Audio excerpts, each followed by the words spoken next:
Fresh off the back of winning our 12th North American Champions League, we will be trying to win it for a 13th time, a 7th successive season, hopefully winning it. This season, obviously, we've got the usual normal competitions. However, we are up against the World Club Championships, or the Club World Cup, as it's normally called in real life.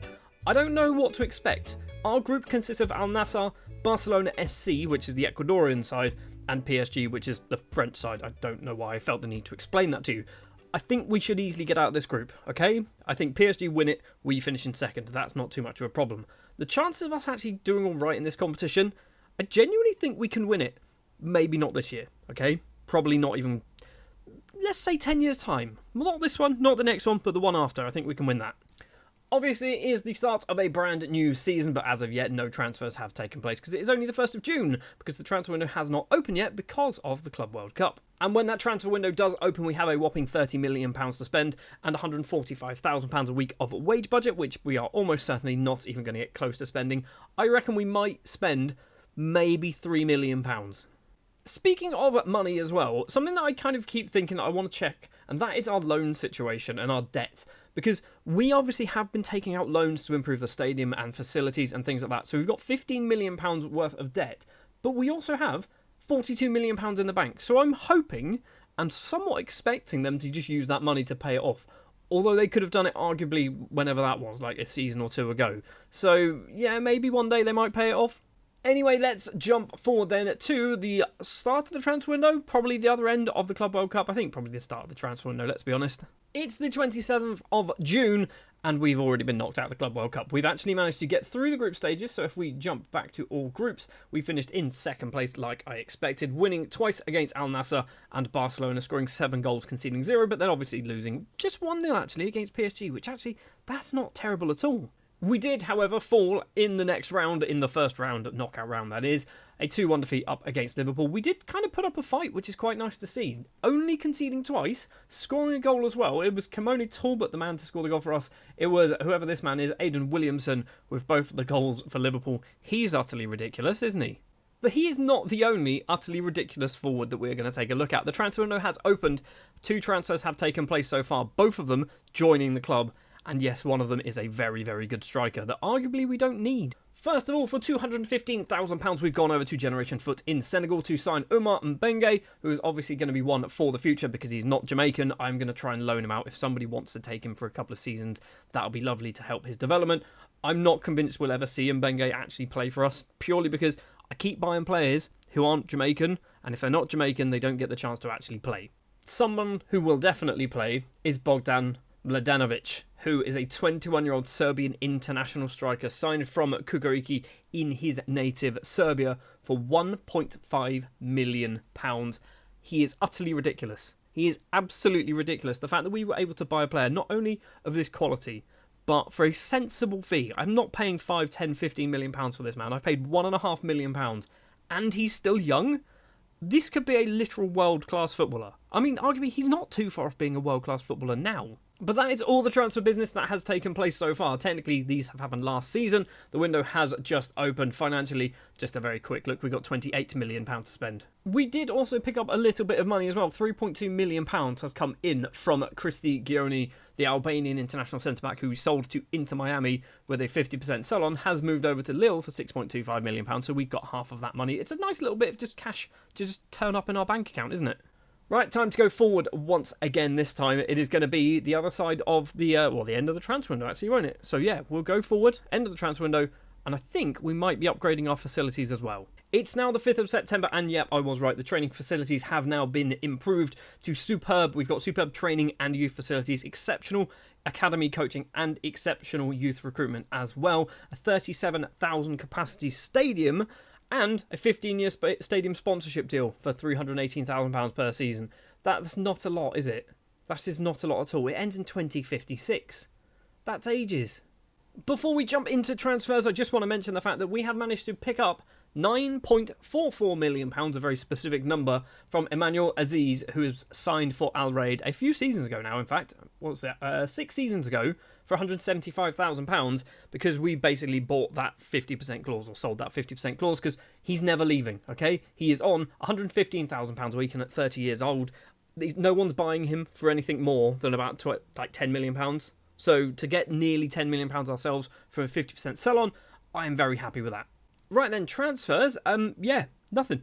Nothing at all. Well, technically one thing, okay? We'll come to that in just a second, but we have not done any more players joining the club. One player has left, and it might be a bit of a surprise, but obviously we did buy a brand new superstar striker, so Nezovic has left. And he's only gone for £40,000, which is not a lot of money, but to be able to move him over to Bologna, I think makes sense, right? Because it opens our market and our players to be scouted by other teams in Italy. That's kind of, I think that's how this seems to work. If you end up selling players, loads of players to like Saudi Arabia, you're only going to get interest from Saudi Arabian teams. If you start selling players around the world to like teams in France and Italy and Spain and England and the Netherlands and Portugal and stuff like that, you'll get teams from those nations coming in. So Nezovic might open the door for some transfers to go off over to Italy, hopefully. I am having a look, and we did also sell a few other people. I'm an idiot, okay? Bruno Hiliti has also left. He's moved over to Dynamo Moscow on a free transfer. I think he was out of contract anyway. I just didn't need him at the club anymore, so he has moved on. Also, we've got Nicholas Williams moving over to VA United because he's a 19-year-old who's not very good at football. And Karim Miller off to Arnott Gardens, making use of that open door policy that doesn't really exist because that doesn't kind of happen in Football Manager, but he's gone over there. And Callum Snow has gone to Barbican. Callum Snow this is the first and last time you'll ever see him. We've obviously not really done a huge amount of football at the moment. The season has not kicked off yet. The JFF Cup has not kicked off yet. The Caribbean Cup has kicked off, and we have won 2-2, beating TLH Rangers from Trinidad and Tobago and Pantoja from, I would always forget, is it Haiti? The Dominican Republic, there you go. So we are currently top of the table. Real Hope seem like a new team. They're from Haiti. Everyone else we always seem to play every single season. So yeah, we've kind of had a bit of a quiet summer, I guess. We have brought in over like £12 million when it comes to like money from players leaving the club, with Aziz and Guioni's 50% clauses being triggered or being sold, but that's pretty much it. However, there is one more thing to mention. We now have a feeder club of Liverpool Football Club from Uruguay, and when I say feeder club, we are the parent. We are the parent in this whole relationship here, which means they can start giving us Uruguayan footballers, or we can pinch Uruguayan footballers from them. I think what is likely to happen is over the next 5, 6, 7 years, however many years this partnership goes on, is we are going to get some Uruguayans coming through our youth intake who might also be part Jamaican, which would be quite funny to see. When it comes to players being locked into the starting 11 this season, we are basically locking in players who are not registered for the regular season. So we have Jake Collier, who I'm hoping Jake Collier can become Jamaican, because he's never going to get England caps. He's got like 3 years left to go. We've got Luciano de Goose, who is obviously a player that we signed from Groningen a couple of seasons ago. He's not really getting enough game time for me, so I'm going to lock him in. He's going to play cup games and only cup games. I think there's something there, but he is 23. We've got Martinez, the Paraguayan left winger, keeping his place. I think he's probably played 4 or 5 seasons. 2 seasons. I'm confused. Martinez on that left-hand side. We've got Fabiani, the Venezuelan. He's going to be playing in that central position. And we've also got another South American in the shape of Ivan Dario Farah. The Colombian left winger will be playing a lot of football on that left-hand side, obviously. So that's going to do it then for the start of the season. We're going to jump now to just after Christmas. The window will be open. The Caribbean Cup will be finished. We will have won it for the 9,000th time. And yeah, we will hopefully, or should be, top of the Jamaican Premier League as well. Yep, we've won the Caribbean Cup, beating Mount Pleasant in the final 5-2 on aggregate. We are top of the Jamaican Premier League with 12 wins out of 12 and a positive 77 goal difference, which includes an 11-1 win against Harbour View and a 10-0 win against Humble Lion and a 10-0 win against Rivoli United as well. So yeah, we are top of the table, and obviously that is kind of what's going to be expected now for until the end of time, I can only assume. The window has just opened, but no business has taken place just yet. This is a weird thing to see. For a Football Manager saver, particularly of mine, to have no transfers in or out, this is weird looking, okay? We do still have £37.6 million to spend in our transfer budget. Our wage budget has skyrocketed to nearly 3 times what we actually are paying for our wages. We could afford to just spend £100,000 a week on one absolutely world-class footballer. They're never going to join us, but we could technically do it. Maybe we should try. Okay, we're going to jump forward to the end of the January transfer window. We'll probably do a little bit more business, won't we? Now, normally, I would kind of keep this hidden because I don't want you to know how much money or anything like that we spent. But we've got to a point now where I feel like money's not really a massive thing. So, I'm just going to show you. This is what's happened. We have sold 2 players.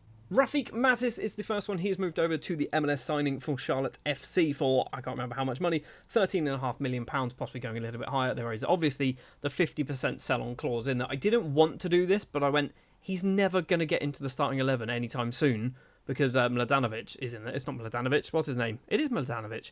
But yeah, so Mattis has moved over. We've also got Zahir McGinty, similar situation, 21 years of age. He's moved over to New England for £23,000. He does have himself a 50% sell-on clause in there too. This one, I think he could get better. I might look at re-signing McGinty in a few years' time.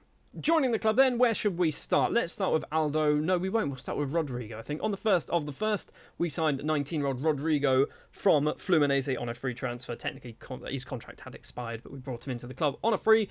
Very, very good-looking defensive midfielder, maybe a centre-back as well, 19 years old. Obviously, plenty of potential for the future, but also plenty of ability for right now.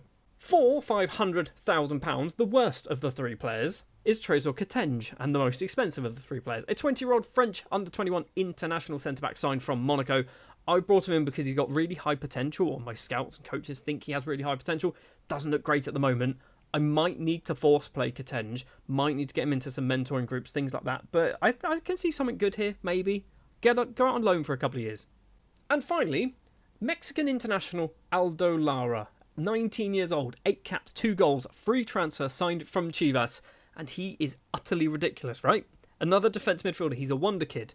He is a continental reputation. So not world-class or worldwide, sorry, but he is very, very good. There is one big, big problem, however. And that is the fact that he's got a minimum fee release clause that I couldn't get rid of £110,000. So Lara is not going to stick around for too long, and he's probably going to leave for about £12,000. But as long as we get that 50% sell-on clause in there, I will be happy. Problem is, they obviously, if they know he's got that clause and someone just triggers it, then he might just go. He might just leave and go to like Barcelona or something for £110,000, and we lose a player of this ability for literal peanuts. So that was our winter transfer business. Not really a lot happening, was it? We spent £500,000 in total this season. We spent £2.215 million. We brought in just 5 players, but I think we've got ourselves 5 very good players. Jumping over to the tactics very quickly, we are locking in a lot of people for the second half of the season because we've got a lot of non-Jamaican footballers. I said non-English. I was going to say non-English. It's not non-English. Non-Jamaican. Jack Collier is English. So Degoose, Ketenge, Collier, Alonso Martinez, Aguiar and Farah will be all locked in. Aguiar here, I think he's good. Next season, he might end up getting registered and actually playing, particularly if players like Lara kind of don't stick around because of the minimum fee release. Assuming we get some other players who might get themselves some Jamaican citizenship, Aguiar might be the next one to just get registered, or possibly Carlos Alonso. He was initially registered, but hasn't been registered now because of Farah and Rodrigo joining the club. Looking at the league then, we are now 16 wins out of 16. Any other big ones? We've got a 14-1 against V United and an 11-1, which I think was already there, and the 10-0 was already there as well. We're into the JFF Cup semi-final also.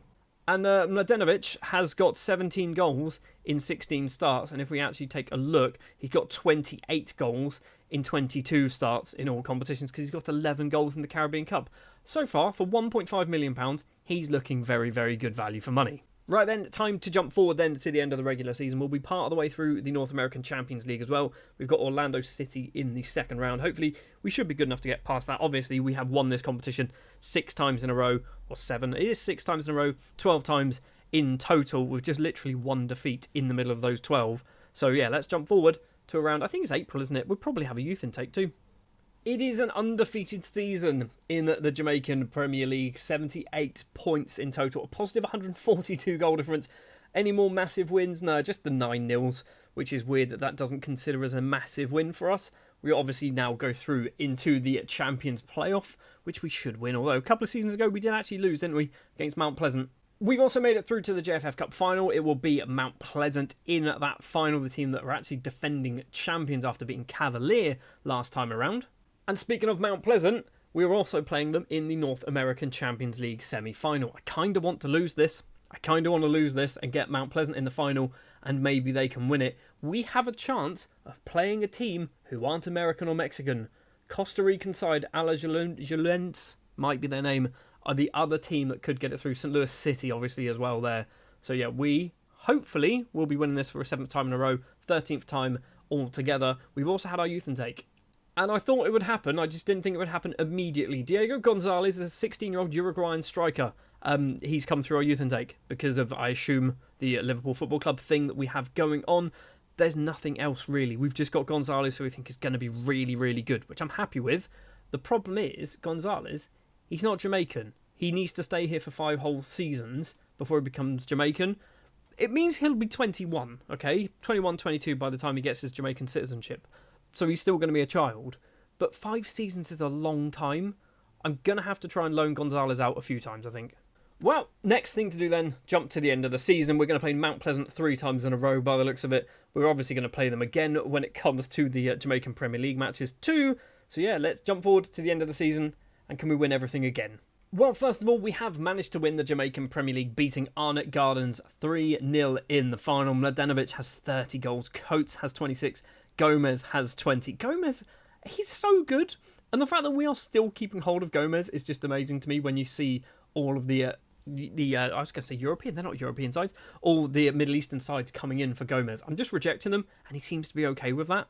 We have also won the JFF Cup, beating Mount Pleasant in the final, but only just this time. It was a 3-2 victory on aggregate. It's not on aggregate. After extra time, it was Farah with the winning goal. The 20-year-old Colombian who's not playing league games, who's only playing cup competitions, gets the winning goal. Mladenovic as well there, obviously getting a goal. And the one that you've all been waiting for, the North American Champions League final up against St. Louis City, so we did not get to play a team from Costa Rica. Martinez has the ball in the back of the net after 12 minutes, opening the scoring and making it 1-0 to Montego Bay United into the second half. And we decide we've had enough of just winning 1-0. Lecky plays on the ground. It's found its way to Alonso. His effort from inside the penalty area makes it 2-0. Just 2 minutes later, Collier has the ball, only playing in cup competitions, remember. Lecky on the left-hand side finds Gomez, the Mexican. He goes for goal, blasts it past the goalkeeper. It's now 3-0. Mladenovic, who has the ball at the moment, did miss a penalty in between the goal and this highlight. He goes for a little run himself. Can he cross the ball in? He does. Plays it low on the ground, and Aguiar, the Brazilian, puts the ball away. It's now 4-0, and we are still not done. Kimoni Talbot on the left, 85 minutes on the clock. Plays it backwards, finds Martinez. Back to Talbot. Lovely bit of control. Can he go it alone? He does go it alone. Musa can't stop that one. It's now 5-0, and guess what? We are still not finished. In the 87th minute, Aguiar's corner comes in, and Saridis is there to head that ball into the back of the net after Collier heads it onto the bar. We win the North American Champions League for the 13th time, and this time we absolutely smashed St. Louis City. So once again, we have picked up 4 trophies, every single trophy that we could have possibly got. Well, technically not, because the Club World Cup.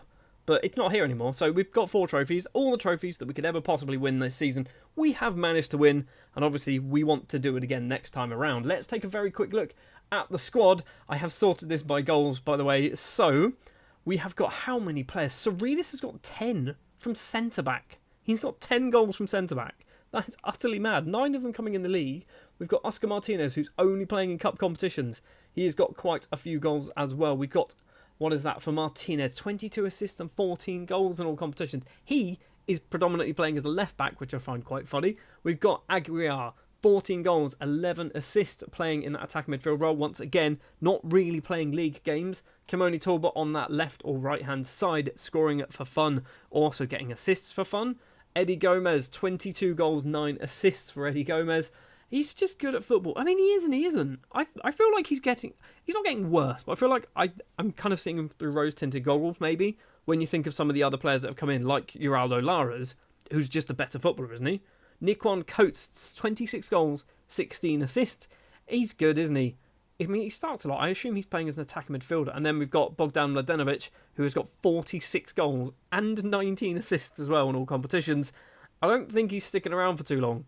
I definitely don't think he's sticking around. We've got, obviously, the usual suspects coming in for him, but I feel like maybe next season there might be a big season, a big team, or maybe even the season after a big team come in for Mladenovic, but we will obviously get that 50% sell-on clause in there. So season 25, we've won everything. We've scored a hell of a lot of goals. We need to do the same again next time around.